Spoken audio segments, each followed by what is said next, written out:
Maison Esthétique Cinema presents, in association with Odyssey Films, a Dusty Trail production.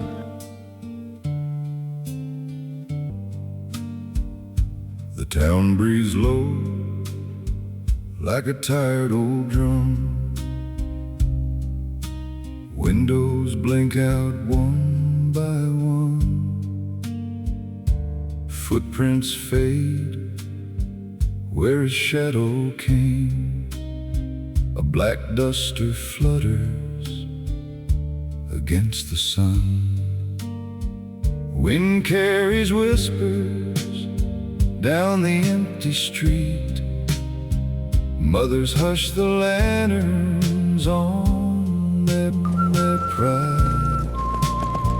Horses snort the name I know you are out here somewhere. that won't retreat. Men fold up stories they can't hide. Sing the ballad of the black duster, ride on. Sing the ballad of the black Some men build the duster, law with ink, ride on. others forge it in iron and Salt Creek dust.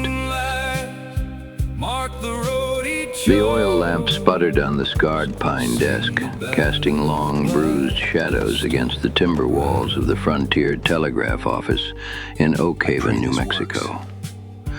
Outside, the night wind whipped through the dry gulch, carrying the rattle of tumbleweeds and the copper tang of trail dust.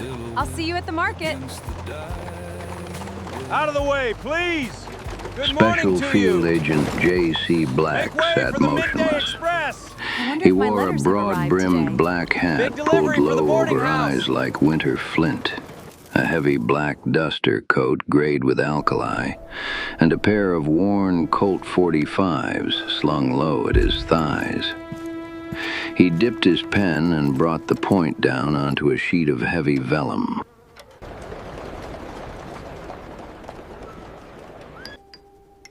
To the Department of Territory the of New Mexico, October 18th, 1884. To Honorable E.M. Vance, Chief Administrator, Department of the Interior, Washington, D.C. Sir, I have the honor to submit this final summary regarding the pursuit and settlement of the Silas Vance gang. Tracking the outfit through the Badlands proved a dry business, but we brought them to bay at the mouth of Salt Creek. Upon being signaled to lay down their arms, the party offered resistance. 3 associate road agents were neutralized. Silas Vance broke cover on horseback, took iron, and was secured alive. A circuit magistrate being 2 weeks out, and the local cattlemen having little patience for You're not going incarceration, anywhere. the law of the territory took its natural course beneath the branch of a cottonwood at sundown. The prisoner offered no final statement, nor did he struggle against the hemp. He hung quietly. I remain, sir, your obedient servant, J.C. Black. Black laid the pen across the inkwell, folded the vellum, and sealed it with 3 heavy drops of red wax pressed with the cold steel pommel of his bowie knife. He blew out the lamp and stepped into the moonlit dust. 3 days passed, and the telegraph keys stayed silent. Oak Haven's merchants Tell you, I've whispered never seen behind one of flour these parts sacks, before. guessing And that black Black to be duster a coat, tax it hides a collector lot of or a secrets. Santa Fe ring gun. Mark my words, a man like that Down only at the brings livery, trouble. he kept his bay gelding rubbed down and fed.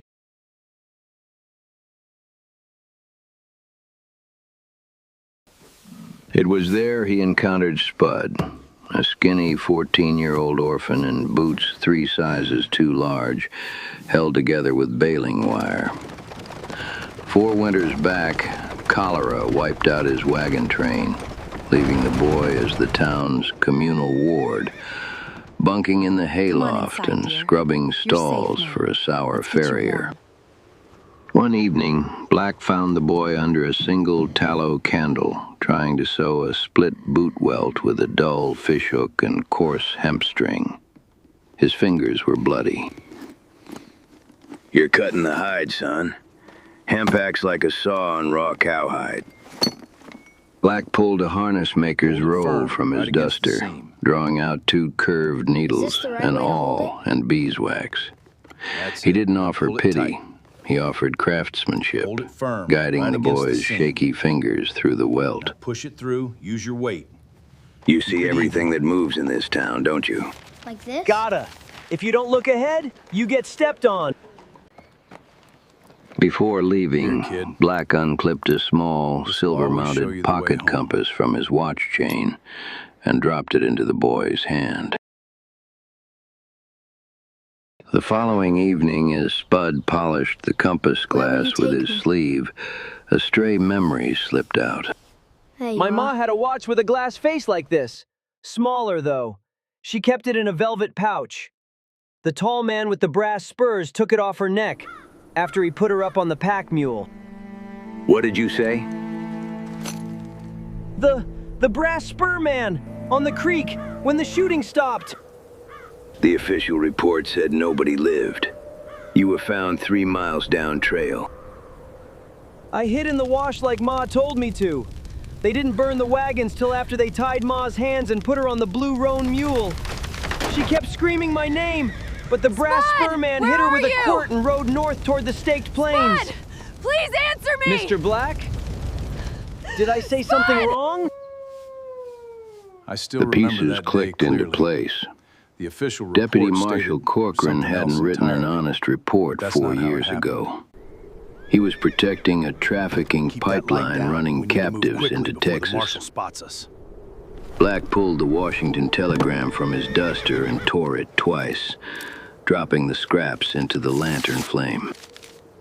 No, son. You just opened a closed federal docket. A woman was stolen on a federal postal road. Get your blanket. We're going to Santa Fe. They rode out before He's a dawn, stout one. Black Perfect for the purchasing boy. a sturdy sorrel pony We'll for take the him. boy. Treat him As well, they cut son. north into the high pines of Glorietta Pass, the journey became a brutal, beautiful crucible. At an abandoned sheep corral, Black handed Spud a lightweight double-action .32-20 revolver.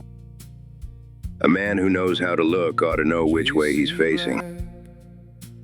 A gun ain't a toy. We shoot to protect the innocent. Power without duty is just murder. Every morning, Spud walked the trail ahead, learning to spot an unshod pony and read load-bearing hoof drags.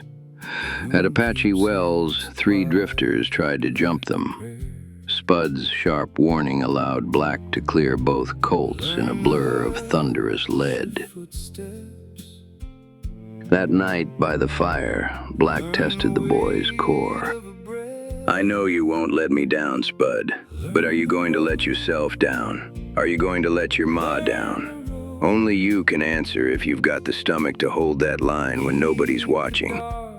Black drew out a heavy Spanish silver dollar, ground smooth on one side and hand engraved with a lone oak tree against a storm.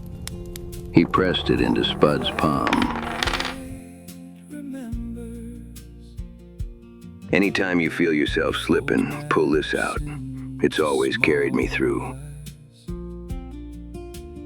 Reaching Santa Fe, they found Deputy Marshal Corcoran's adobe headquarters ringed by armed deputies. Choosing direct action over stealth, Black walked right up to the front door. Inside, Corcoran sat behind a scarred mahogany desk, blowing cigar smoke. Who the hell are you? Special Agent Black. I'm looking into 4-year-old tallies. A woman was taken alive off a postal trail. Oh, yeah, she was spunky. I don't know why I took her. Maybe a look in her eye. But damn, she was too spunky. Gave the boys hell all the way to the border before we turned her over to the cattle outfit down in Chihuahua. And as far as the rest, well, that doesn't matter. As deputies closed in, Spud moved. Surging through the doorway with lightning speed, the boy brought up the .32-20. The deafening roar shattered the lead deputy's gun hand. That split second allowed Black to vault the mahogany desk, his heavy hand clamping around Corcoran's throat like a vice, pinning him to the wall. Black sat Corcoran down, demanding names and locations. The marshal scrambled, offering half-truths about brokers in Presidio and silver mines in Chihuahua. But as he leaned forward, his eyes dilated in sheer terror. A wet, strangled gasp caught in his throat. Corcoran clutched his chest, knocked over his rye glass, and collapsed across the desk, suffering a massive, fatal heart attack. He didn't tell us where she went. We're too late. Well, I think at least for now, this is a dead lead. I'm going to have to send a telegraph in and report. Don't worry, kid. You and I got this. We'll find your mom. Weeks passed as Black handled paperwork. One afternoon, while delivering cotton bolts for a local seamstress named Doña Beatrice, Spud's life turned on a dime. Recognizing the boy's story, Beatrice unlocked a wooden box. She tipped a small, gold-plated pocket watch with tiny rosebud etchings into Spud's hand. 3 years ago, a teamster tried to sell this. He bought it off a vaquero working a horse ranch 20 miles south of the border called Hacienda de la Cruz. Spud bolted back to the telegraph office, slamming the watch into Black's hand. Black immediately tore up his latest administrative reprimand from Washington, smiled a cold, razor-sharp smile, and packed his gear. Across the Rio Grande, leaving U.S. jurisdiction behind, Black and Spud crossed the muddy currents of the Rio Grande, plunging deep into the lawless scrubland of Chihuahua. Operating without badges, they crawled on their bellies through limestone ridges at dusk. Cresting the ridge, they overlooked a heavily fortified adobe compound nestled against a sheer red rock cliff. Hacienda de la Cruz. Under desert stars, Spud wriggled through a narrow drainage sluice and popped the latch on the rear gate, letting Black inside. Moving like ghosts past card-playing guards, they slipped into the kitchen.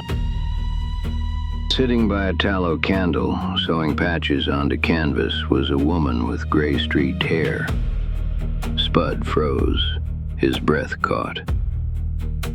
Ma? Heavy shears clattered to the stone. Mary spun around, recognized her lost boy, and fell to her knees as they collided in a desperate, overwhelming embrace. Suddenly, heavy boots crunching outside shattered the stillness. A gruff voice barked from the courtyard, accompanied by the metallic rattle of a Winchester clearing leather. Black's Colt cleared iron as the trap sprung. Thunderous Colt reports cut through the night. 2 quick shots dropped the approaching vaqueros into the courtyard dust. Spud kept his mother's hand locked tight in his left while Black cleared the stables. Hoisting Mary onto a bay mare, they tore out of Hacienda de la Cruz under a canopy of desert stars, leaving panicked orders fading into the dust behind them as they rode hard for the border. 3 weeks later in Santa Fe, the telegraph key chattered furiously. The clerk read the incoming Morse translation from Washington, D.C., his eyes widening. Agent Black, they're promoting you to Chief Field Inspector. Full bureau rank, a substantial pension increase, and a direct commendation. You're a made man. Black didn't blink. He reached into his pocket, unclipped his pewter star, and laid the heavy badge down squarely in the center of the wooden counter. Agent, what are you doing? You can't just walk away from a promotion like that. Tell the secretary my docket is permanently closed. Tell him J.C. Black has resigned his commission. Heavy with wishes, light with the dawn. Left our names on concrete and neon numbers. Traded 2 bright years for a handful of wrongs.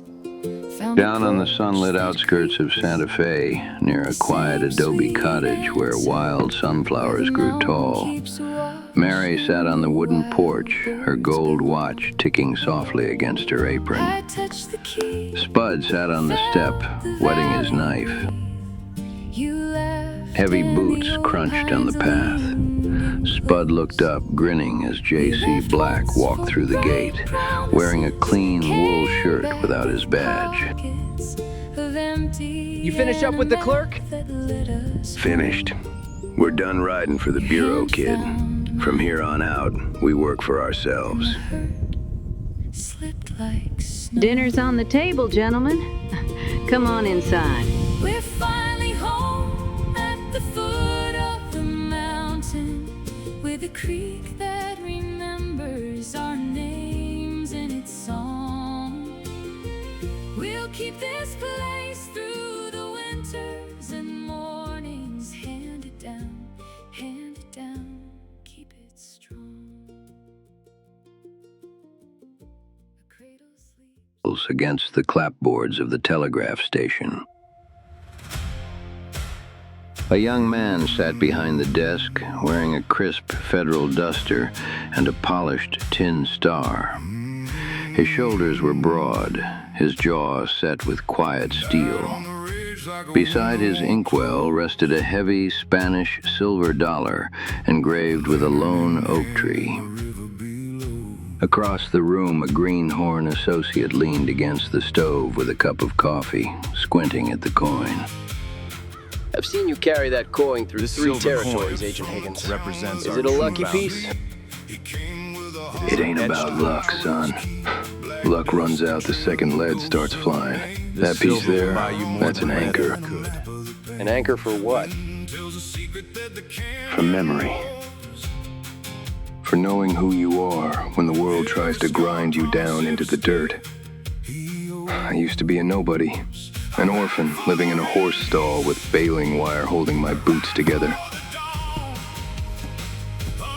Spud's eyes drifted to a small framed photograph on the wall.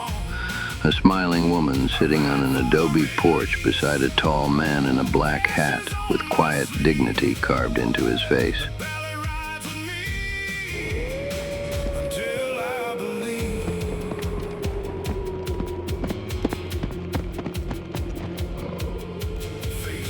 Have to turn his back on a massive promotion or walk away from the bureau to make sure a broken family was put back together. But he did. The code endures. Click to subscribe and follow the trail to the next saga. He taught me how to read the trail, how to hold a line when nobody was watching, and how to stand up for the innocent. He showed me that power without duty is just murder, and that a true man's word is iron. He gave me my purpose. He gave me my mother back. And he gave me a home.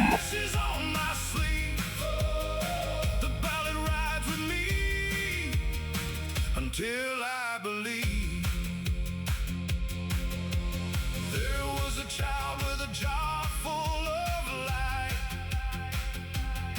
who whispered that justice can outlast the night. He traded his nowhere for one final stand, and learned how to hold truth in an empty hand. Dust to the horizon and the city hums low. The slow of the heartbeat